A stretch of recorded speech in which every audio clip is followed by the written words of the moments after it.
السلام عليكم. اذا في هذا الفيديو ان شاء الله غادي نحاولوا نشوفوا الدرس ديال الاشتقاق والتطبيقات ديالو. اذا بمعنى غادي نحاولوا نشوفوا بعض التمارين اللي كنستعملوا فيه الاشتقاق، بمعنى دراسه داله لاثبات بعض المتفاوتات اللي كتكون صعيبه ان نثبتوها بهكاك بشكل يعني مباشر، اما بالتقدير ولا يعني. اذا كيفاش غادي نشوفوا كيفاش غادي نحاولوا يعني نطبقوا دراسه داله، يعني التطبيق ديال الاشتقاق، باش نثبتوا متفاوتات اللي كتكون شي شويه يعني ما بينناش بالتقدير ولا شي حاجه بحال هكا. دونك يعني بمعنى غادي يتبعوا معنا حتى الناس ديال العلوم التجريبيه، يعني التلاميذ ديال العلوم التجريبيه وخاصه شعبه العلوم الرياضيه اولى باك وكذلك ثانيه باك. اذا غادي نشوفوا بعض التمارين في الكتاب المدرسي، وركزوا مره ثانيه على الكتاب المدرسي، لان التمارين فيه تمارين يعني اللي يمكن لها تبحثوا فيها. اذا حنا الهدف من هذا خاصه من هذه الحصه هذه هو اننا نشوفوا بعض التمارين وكيفاش كنطبقوا يعني الدرس ديال الاشتقاق باش نثبتوا متفاوتات. اذا بسرعه غادي نمروا عندنا متفاوتات بالنسبه للاولى باك. اذا التمرين 91 عندنا غادي نحاولوا نثبتوا متفاوته. اذا نديروا التمرين 91 من الكتاب المدرسي اولى باك شعبة العلوم الرياضية. إذا التمرين 91 صفحة 192. فوالا. إذا الكتاب المدرسي شعبة العلوم الرياضية اولى باك شعبة العلوم الرياضية اولى باك. فوالا. إذا شنو هو التمرين؟ إذا المطلوب هو أنه إذا السؤال يقول بين أنه ما يكون إكس في المجال، إذا بين أنه ما يكون إكس في المجال صفر في على جوج، هادشي راه المجال مفتوح. إذا 2 سين إكس 2 سين إكس plus tangente x, donc supérieur ou égal à 3x. Voilà. إذا المطلوب هو أننا نثبتوا المتفاوتات لكل x بطبيعة الحال المجال صفر بي على جوج، بطبيعة الحال المجال مفتوح جي بي على جوج، لأن كما كنعرفوا بأن الدالة طونجونت فهي دالة غير معرفة في بي على جوج. إذا هنا باش يعني إلا جينا بغينا نخدموها بشكل مباشر أعتقد أنه ربما صعب، يعني التقدير ديالها ولا الطرح إلا جينا صعيبة. إذا هنا كنحاولوا نطبقوا يعني الاشتقاق دالة. إذا الطريقة باش نخدموا مثال التمارين، إذا غنديروا نضع، إذا نضع كنضربوا واحد الدالة معينة، نضع اف دو إكس. إذا كتكون هي الطرح ديالها هذه ناقص هذه ولا هذه ناقص هذه. أنا دابا خصني نبين بأن لابد نبين المتفاوتة، راني عارف كندير بأن الطرح ديالو إلا درت هذا ناقص هذا خصني نثبتو بأنه موجب، وإلا درت هذا ناقص هذا بطبيعة الحال خصني نثبتو بأنه سالب. إذا بحال بغيت ندير دابا الطرح ديالو، دونك كنوضع اف دو إكس هي الطرح ديال هذه ناقص هذه، دونك 2 سين إكس بلس طونجونت إكس موان 3 إكس. إذا هي الدالة اللي غنقص. إذا وغنحاول نثبتها بأنها يعني نثبت بأن الدالة اف دو إكس أكبر أو تساوي صفر. إلا ثبتها غادي نكون لقيت المتفاوتة اللي مطلوبة عندي في التمرين. بطبيعة الحال يكون إكس من المجال صفر بي على جوج. إذا حنا غادي نحاولوا ندرسوا هذه الدالة باش غنثبتوها بأنها أكبر من صفر. إذا الهدف هو أن نثبتوا اف دو إكس أكبر أو تساوي صفر. إذا هنا كنستعملوا الاشتقاق بهذه الطريقة هذه. إذا هنا غنديروا نحسبوا المشتقة ديال الدالة، المشتقة الأولى. إذا اف بريم واضح بأن الدالة اف قابلة للاشتقاق على المجال صفر بي على جوج، لأن الدالة سين دالة سين إكس دالة قابلة للاشتقاق على ار، وبالخصوص على المجال صفر بي على جوج. والدالة طونجونت إكس دالة قابلة للاشتقاق طونجونت إكس على ار باستثناء بي على جوج زائد كابي، وبالخصوص على هذا المجال هذا. وبطبيعة الحال 3 إكس راه واضح بأنها قابلة للاشتقاق على ار.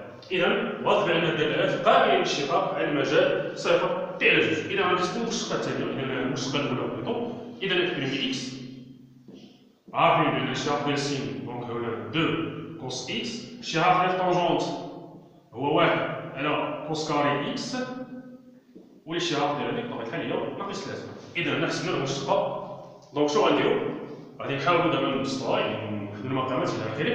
دونك غتعطيني هنايا 2 cos à la puissance 3x, donc plus 1 sur x cos carré x moins 3, on va dire que 2, il reste peut-être la salaire, donc 2 cos 3x moins 3 cos carré x, voilà, plus 1 sur cos carré x, voilà. إذا أنا قلت المشتقة ديالي تبريم إكس ديالي، إذا هي 2 cos à la puissance 3x moins 3 cos carré x plus 1 sur cos carré x. بطبيعة الحال يكون إكس من المجال صفر بي على جوج. إذا أنا بعد ما درست هاد المشتقة هادي يعني غادي نحاول ندير التغيرات ديال اف. بالنسبة للمقام يعني راه بوزيتيف، يعني راه نادري باش ندرس الإشارة ديالو، خصني ندرس الإشارة ديال البسط باش ندير التغيرات ديال دالة اف. يعني خصني نعرف الإشارة ديالي في بريم. دونك أنا جيت عاوتاني درست هذا نشوف الإشارة ديالو في المجال صفر بي على جوج، أعتقد أنه مبينش، يعني كيبان لي يعني صعيب شي شويه باش نعرفو الإشارة ديالو في المجال صفر بي على جوج. فوالا. إذا شنو غنديرو هنا؟ كنجيو عاوتاني كنوضعو هاد الدالة، هذا اللي باغي ندرس، هذا موجب، يعني بغيت نعرف غير هذا +3. إذا إلا صعبت عليا الإشارة ديال هذا كنجي عاوتاني كنوضعو واحد الدالة مثلا اش ولا جي ونحاول ندرسها. إذا غنجي ندير نضع، دونك غنحتفظو بهاد الإف بريم إكس غنديرو نضع، يعني هذا باش ندرسو الإشارة ديال هذا. إذا نضع مثلا واحد جي إكس هي هاد المسكين باغي ندرس الإشارة ديالها 2 كوس لا بويسونس 3 إكس موان 3 كوس كاري إكس بليس 1. فوالا. إذا هنا إلا صعبت عليكم هنا الإشارة عاوتاني ديال الأصل كنجي كنوضع هادي واحد الدالة معينة وغندرسها، يعني خصني نعرف هادي كيفاش دايرة. إذا شنو كندير؟ بطبيعة الحال لكل إكس دائما من المجال صفر بي على جوج دائما. إذا شنو غندير؟ غادي نحسب المشتقة ديال هادي، فوالا. دونك جي بريم إكس واضح بأن الدالة قابلة للاشتقاق. الاشتقاق ديال هذا إذا هنايا غتحط 3 دونك تعطيني 6، إذا هي ناقص 6 إذا الاشتقاق ديال القوس هو ناقص س ناقص 6 سين إكس فوا كوس كاري إكس موان غترجع لي بلوس ديال الاشتقاق ديال القوس هو ناقص س دونك غتولي لي زائد 6، إذا مع هاد الجوج هادي زائد 6 سين إكس فوا كوس إكس. الاشتقاق ديال هذا هو صفر. إذا راكم شفتو الدرس ديال الاشتقاق يعني واضح كيفاش نحسبو المشتقة أس 3. إذا طبقنا هنا القاعدة ديال U أس N بريم اللي كتعطيني N فوا U بريم في U أس N موان زد. N في هاد الحالة هي 3، هي ضرب جوج هي 6. الاشتقاق ديال U يعني هي كوس، الاشتقاق ديال الكوس هو ناقص س وفي U أس N موان زد اللي هي كوس أس 3 ناقص 1. نفس الشيء بالنسبة للثاني. إذا أعتقد أن الاشتقاق راه يعني شوفوا كيفاش كنحسبوا الاشتقاق ديال الدوال. فوالا. دونك انا حسيت على هاد المشتقة هادي. إذا غادي نجي نحاول ندرسها، ما ندرس لها الإشارة ديالها وندير التغيرات ديالها. لأن لاحظوا مزيان كيفاش غنوصلوا للنتيجة اللي بغينا. دونك هنا غادي نحاولوا واضح بأننا غنعملوا هادشي هذا. دونك 6 سين إكس فوا كوس إكس عامل لواحد ناقص غتبقى لي هنايا كوس إكس. فوالا. إذا هذه واضحة الإشارة ديالها بأن خصني نقدر نعرفها في المجال صفر بي على جوج. إذا شنو كنعرفو حنايا؟ نقسمو الدايرة ولات هنا. باش يكون مزيان. إذا حنا خدامين على القوس ولا على المجال صفر بي على جوج. أول حاجة السينوس في هذا المجال راه هو موجب، وكذلك القوس في هذا المجال موجب. غادي نشوف فقط فاش كينعدل. إذا السين غادي ينعدل لي بصفر والقوس غادي ينعدل لي في بي على جوج، ولكن بي على جوج يعني المجال مفتوح. إذا الدالة هنا كتنعدل لي فاش في صفر فقط، لأن السين غادي ينعدل بصفر وهذه واحد ناقص كوس إكس غادي ينعدل لي حتى هو في صفر. إذا الدالة كتنعدل هنا في صفر وكذلك كتنعدل في بي على جوج، لأن كوس إكس في هذا المجال غتعطيني إكس تساوي بي على جوج الحل ديالها. ولكن صافي بي على جوج اللي ما معرفش في المجال الدالة ما معرفاش في بي على جوج. فوالا. إذا كلي دابا نعرف الإشارة ديالها. إذا شنو كنعرف هنا؟ إذا غنكتب ما يكون إكس في المجال صفر بي على جوج. إذا لدينا سين إكس راه كبر ولا كيساوي صفر، وكذلك كوس إكس راه كبر قطعا من صفر. إذا هنايا سين في الكوس، إذا هذا قيمة موجبة. عاوتاني غنجي هنا، شنو كنعرف هنا؟ بأن كوس إكس مالو دائما أصغر أو يساوي واحد. لكل اكس من هذا، بمعنى 1 ناقص كوس اكس هذا راه عندي كبر من صفر، كبر ولا كيساوي صفر.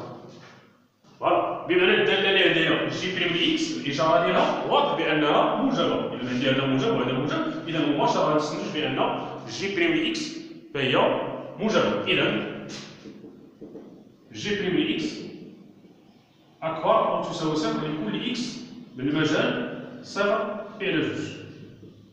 فوالا، واضح الاشاره هنا، واضح الاشاره ديال الداله جي بريم ديال المشتقه ديال الداله جي لوغانا. اذا انا شنو غادي ندير؟ غادي ندير دابا التغيرات ديال الداله جي ديال هادي، ندير لها جوج التغيرات ديالها. فوالا، اذا نختلطوا حنايا بالمشتقه اللي عندنا الاولى هي بريمي اكس هي والداله جي. اذا تبعوا معايا، اذا شنو غنجيو نديرو هنا؟ وكنجي نختلطوا بالمشتقه اللي عندنا اف بريمي اكس الاولى اللي هي الاولى الاشاره ديالها. دونك عندنا اف بريمي اكس غنكتبوا هنا اف بريمي اكس هي هادي 2 كوس على بويسونس 3 اكس موان 3 كوس كاري اكس بلس 1 سور كوس كاري اكس لكل اكس منصرف فيها جوج. اذا شنو قلنا حنايا؟ ملي بغينا نديرو دابا الدراسه ديال الداله اف لقينا لها مشكل في هذا الوسط هذا، الاشاره ديالو شويه كتبان معقده. عندنا هذا موجب اذا صافي ندرسو غير هذا. اذا ملي حصلنا في اشاره ديال الداله بغيت نعرف الاشاره ديال واحد القيمه معينه كناخذها كنوضعها واحد الداله وكندرسها. دابا درنا جي اكس هي هذه، ديال الهدف هو ندرسو غير نفس الضربه ديالها. درنا الاشتقاق وصلنا لان جي بريم اكس اكبر او تساوي صفر. اذا انا شنو غندير؟ غادي ندير التغيرات ديال الداله جي، جدول التغيرات ديالها. فوالا، اذا غنجيو نديرو التغيرات ديال الداله جي اللي لقيناها بطبيعه الحال المشتقه ديالها راها اكبر او تساوي صفر لكل اكس من المجال صفر في على جوج. فوالا، دونك نديرو التغيرات ديال الداله جي اكس. انا عرفت المجال اللي خدام عليه صفر في على جوج، وهنايا غندير جي بريم دي اكس وهنا ندير جي. فوالا، اذا هنا عندنا الداله جي بريم الاشاره ديالها موجبه غندير لها بلس. دونك هنايا في على جوج راه عندي الداله غير مربوطه، يعني زدنا المجال مفتوح هنا. فوالا، دونك عندي الداله هنا كتنعاد فاش؟ دونك كتنعاد في صفر. فوالا، الاشاره ديالها عطوني لها بلس. الداله غتكون تزايديه. نحسب الصوره ديال صفر دائما في جي هي يكون صفر هو واحد، اذا تبقى لي جوج ناقص 3 اللي هي ناقص 1 زائد 1 هي صفر. اذا هنا صفر، وهنايا النهايه ولا الصوره يعني في على جوج كوس في على جوج زيرو تبقى لي 1. اذا حصلت على التغيرات ديال الداله جي. اذا شنو غنلاحظ هنا؟ كنجي هنا الهدف من هادشي هذا هو نعرف الاشاره ديال هذه كي دايره، ومن تما نعرف الاشاره ديال اف بريم. اذا شنو غنلاحظوا هنا؟ اذا شنو كنلاحظوا؟ اذا مهما يكون اكس في المجال صفر في على جوج راه عندنا جي دو اكس فين موجوده في المجال صفر واحد. جي دو اكس راه محصوره بين صفر والواحد. فوالا، هاي لكل اكس من صفر في على جوج ها هي جي دو اكس كتغيب فين موجوده القيمه ديالها صفر واحد ومنه. اذا هذا يستلزم ان جي دو اكس اذا اكبر او تساوي صفر، يعني هذه القيمه هذه موجبه، بمعنى جي دو اكس راه عندها قيمه موجبه لكل اكس من المجال صفر في على جوج مباشره. بمعنى هذه القيمه هذه اذا هذا يكفي ان هذه القيمه اللي كنقلب عليها اللي هي جوج كوس 3 اكس ناقص 3 كوس كاري اكس بلس 1 مالها راه كتكون ولا كتساوي صفر. وهذا شنو كتمثل ليا؟ هذه راه هي اف بريم اللي عندي، هي هذا الوسط ديال اف بريم، بمعنى الا كانت هذه موجبه راه كتكتب لي هذه القيمه موجبه، بمعنى هذا الوسط هذا موجب، بمعنى ان والمقام ديال اف بريم موجب. اذا مباشره غنكتب مهما يكون اكس في صفر في على جوج فوالا راه غادي نلقى بان راه عندي اف بريم دي اكس ديالي اللي حسبت راه اكبر او تساوي من صفر. فوالا، صافي انه باين. اذا ثبتنا بان دابا المشتقه اف بريم لي اكس راها موجبه. اذا درسنا هذا المقام هذا، درسنا في هذا البسط، ها هو عطانا بان جي بريم راه موجبه، وغادي نرجعوا نديروا الرساله ديالها ها هي. اذا من خلال جدول التغيرات ديال دالة جي هذه شنو لقينا؟ لاحظنا بان جي راها كبيره من صفر، بمعنى هذه القيمه هذه اللي انا كنقلب عليها راها كبيره ولا كتساوي صفر. هذا غيعطي بان اف بريم لي اكس المشتقه ديال الداله ديال الداله الاولى راها موجبه. الا كانت اف بريم لي اكس موجبه، هذا يعني بان الداله اف اللي وضعت راها داله تزايديه. فوالا اذا نكملوا اعتقد انه واضح. اذا فوالا غنجيو نكتبوا بان الداله اف راه داله تزايديه على المجال صفر بي على جوج. نديرو التغيرات ديالها، نديرو الطابلو فوالا. اذا اف داله تزايديه على المجال صفر بي على جوج. فوالا. اذا غنجيو نديرو التغيرات ديالها الطابلو، غندير اكس صفر بي على جوج. اذا غندير اف بريم لي اكس ولا غندير الداله اف. فوالا. اذا شنو عندنا اف بريم لي اكس اكبر او تساوي صفر، غادي نديرو بلس بطبيعه الحال هنا بي على جوج غير مره الداله. اذا هنايا كتنعاد ليا صفر، يعني كتنعاد هنا اف بريم لي اكس، دونك الداله تزايديه. نحسب الصوره ديال صفر في الداله اف اللي عندي، راه عندنا الداله اف اللي عندي هي اف بي اكس اللي هنا هي 2 سين اكس بلس طونجونت اكس موان 3 اكس. هي الداله اللي بغينا الاول اللي بغينا نثبتو لانها اكبر او تساوي صفر. نعاودو شنو الصوره صفر؟ دونك هذا زيرو زيرو تبقى لي ناقص 3. فوالا. تعطيك الصوره صفر هي صفر، هي ناقص هي زيرو. زيرو زيرو، دونك زيرو زيرو زيرو. نحسب الصوره ديال بي على جوج، ولا بالاخرى النهايه لان الداله ما بقاش بي على جوج، نحسب انا النهايه. علاش؟ اليسار يبقى ليميت اكسبونفير بي سور 2 المهم هي اليسار ديال اف بي اكس. هذه غتعطيني بطبيعه الحال واحد، وهذه المهم هادو عدد جوج ناقص 3. دونك المهم هذه مع القيمه تبقى لي غير هذه لان هذه تعطيني جوج بي على جوج، دونك هي بي على جوج هي واحد، دونك جوج ناقص 3 بي على جوج، كتبقى لي هذه اللي هي غتعطيني الطونجونت غتعطيني هي سين الكوس، دونك هي 1 سور 0 اش 0 بلس، لأن الدالة كوس دالة تناقصية.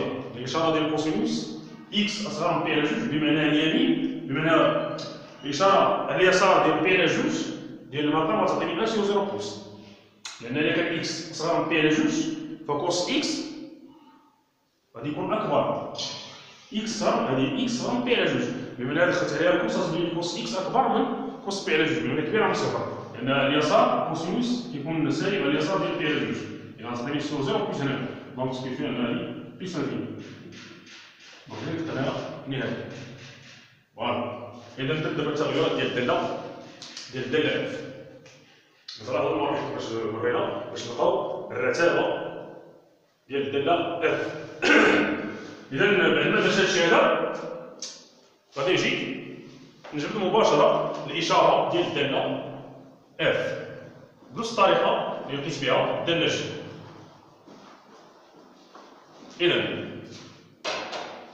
إذا شنو كنلاحظوا هنا؟ إذا انطلاقا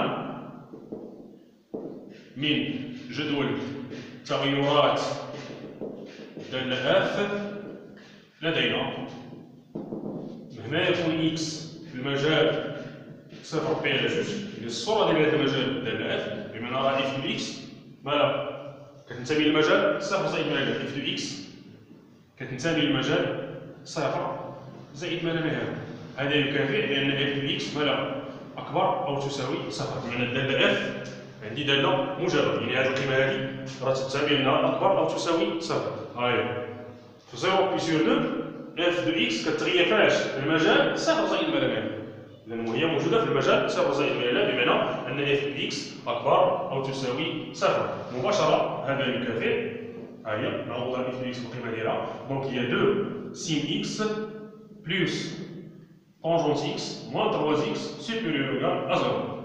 أو مباشرة حصلت على المتفاوتة اللي بغيت، دونك 2 سين x بلس tangente x، هذا راه كامل كيساوي 3 x بطبيعة الحال لكل x من المجال صفر بين جوج، وهكا نكونو وصلنا للهدف ديالنا هو أن نثبتو متفاوتة. فوالا، إذا هذه هي الطريقة اللي يعني باش نثبتو بعض المتفاوتات اللي كتكون صعيبه انها تثبتو هكاك، اما بالتطير ولا بالطرح. يعني كنحاولوا يعني نستمروا يعني الدرس ديال الاشتقاق والتطبيقات ديالو، بمعنى انا عندي متفاوته صعب عليا نثبتها، شو كندير؟ كنجي كنوضع واحد الداله معينه اف ولا جي هي الطرح ديال هذيك، بحال ندير الطرح. اذا كندير مثلا اف دو اكس بحال هنا، بحال هذا المثال اللي شفنا هنا، بغيت نثبتها لي وضعت الداله اف دو اكس هي هذه ناقص هذه، بمعنى خصني نثبت بان هذا اكبر من هذا، يعني كافي باش نثبت بان هذا ناقص هذا موجب. اذا كنجيو كنوضعو حنا هذه الداله هذه هي الطرح ديال هذه المتفاوته، فوالا، وكندرسوها كنديروا لها اف بريم والتغيرات ديالها. من التغيرات كنجبد الاشاره ديالها. اذا باش نعرف التغير، باش نعرف الاشاره الداله كندير لها التغيرات ديالها، الرتبه ديالها، ومن الرتبه كنشوف يعني الاشاره ديالها فين كتغير. فوالا، دونك هنايا انا درسنا دابا الداله هذه، ولكن ملي درسنا درنا الاشتقاق ديالها بغينا ندرسوها لقينا مشكل عاوتاني في الاشاره ديال الوسط. لقينا بان المقام هو كوس كاري اكس يعني راه موجب، ولكن لقينا اشكال فاش في الوسط ديال الداله. بنفس الطريقه غادي نوضعو حتى هو واحد الداله معينه وندرسو. لاحظوا بان وضعنا الداله الجي هي هذه درسناها، راه شفتوا درنا لها التغيرات ديالها، جبدنا الرتبه ديالها وعرفنا الاشاره ديالها لقيناها موجبه. اذا نرجع نلقى اف بريم ونرجع يعني بشكل عكسي باش نجبد الاشاره ديال الداله هذه. اعتقد انه باين، يعني بهذه الطريقه باش كنثبتوا مثل هذه المتفاوتات بهذه الطريقه كنثبتوها. اذا اعتقد انه باين. فوالا،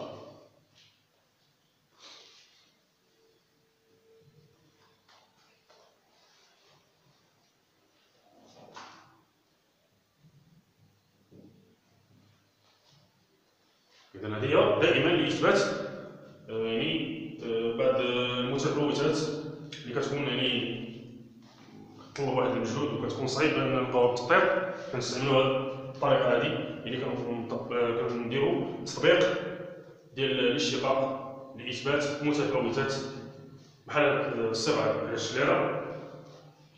دونك هنايا غادي نديرو تمارين دائما من الكتاب المدرسي شعبة العلوم الرياضية. إذا هنا غادي نقترح لكم بعض التمارين، والحصة الجاية إن شاء الله يعني في الفيديو الجاي إن شاء الله غادي ننصحوهم، وإنما حاولوا تقربوها اليوم نتوما يعني باش تكون هكا الاستفادة مزيان أحسن، يعني حيت إلا بحثتو في التمرين راه غيكون أحسن، وغادي نشوفوا هي الحل وتقاربوا الأجوبة اللي عندكم مع الساعة اللي غنديرو إن شاء الله. إذا التمارين المقترحة فوالا هما هادو، نحاولوا نكتبو هنا دائما الكتاب المدرسي شعبة العلوم الرياضية. إذا غنديرو هاد التمارين هادو، إذا عندنا تمرين 92 وكذلك تمرين 89. إذا هادو صيغ مهمة، صفحة 192. إذا هادو تمارين مهمة كيفاش نثبتو بعض المتفاوتات، وكذلك بعض الصيغ خاصة بالنسبة للتمرين 89 يعني في المشتقات المتتالية. عندنا صيغة كنحاولو غادي نطبقوها إن شاء الله ونديرو عليها تمارين. إذا أعتقد أنه باين. إذا هذا الدرس ديال الاشتقاق التطبيقات غادي نحاولو نقسموه إلى أجزاء، يعني باش نثبتو بعض التمارين، نجبدو بعض التمارين اللي في الكتاب المدرسي باش تعرفوا كيفاش يعني كنخدمو مثل هاد التمارين. إذا نتمنى أنكم تكونوا استفدتوا من الحصة، وان شاء الله الحصه المجايه ان شاء الله غادي نصحوا التمارين اللي لقينا. والسلام عليكم والتوفيق للجميع ان شاء الله.